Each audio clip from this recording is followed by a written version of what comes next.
Nesetkala jsem se s cukrovkou, ale vím, že třeba byl Stoky Hotel cukrovku má. Já ho osobně neznám a nevím, jestli to je třeba drb nebo je to pravda, ale slyšela jsem o tom. Pro zpěváka to musí být asi fakt těžký a myslím si, že nejenom pro zpěváka, ale i pro herce, i pro moderátora a i pro normálního člověka. Já si to nedovedu představit.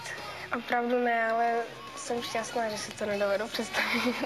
Jsem hodně na sladké. Opravdu můj den se prostě neobejde bez nějaké čokolády nebo bonbónu.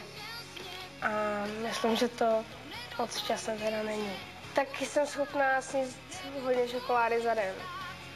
Ale zase mám nějakou tu blokádu a řeknu si prostě tak už dost, pane, jo, nemůžu vypadat zase nějak nebo taky pro sebe prostě nemůžu